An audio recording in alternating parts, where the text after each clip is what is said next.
রিফাত নামের এক ছোট ছেলে, তার বয়স মাত্র 10।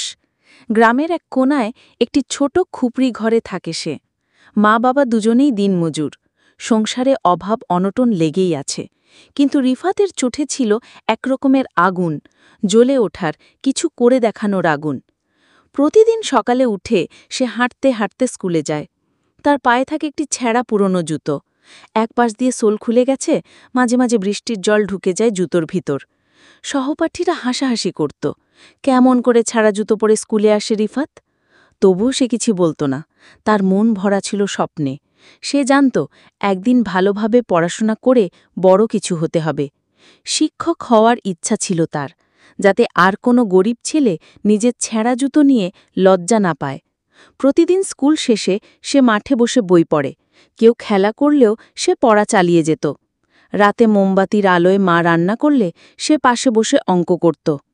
একদিন তার শিক্ষক মজুমদার স্যার তাকে ডেকে বললেন, রিফাত, আমি তোমার চোখে আলাদা কিছু দেখি। ছেঁড়া জুতো নয়, তোমার মনটাই সবচেয়ে শক্তিশালী জিনিস। স্যারের সেই কথায় যেন রিফাত আরও এক ধাপ শক্ত হল। পরীক্ষায় সে পুরো স্কুলে প্রথম হয়, পরে স্কলারশিপ পায়। ধীরে ধীরে অনেক বাধা পেরিয়ে সে পড়াশোনা চালিয়ে যায়। বছর 10 পর সে নিজেই স্কুলে শিক্ষক হয়ে ফিরে আসে, সেই স্কুলে যেখানে একসময় সে ছেঁড়া জুতো পরে যেত। প্রথম দিন ক্লাসে দাঁড়িয়ে সে বলেছিল, পায়ের জুতো ছেঁড়া থাকলেও মন যেন কখনো না ছাড়ে।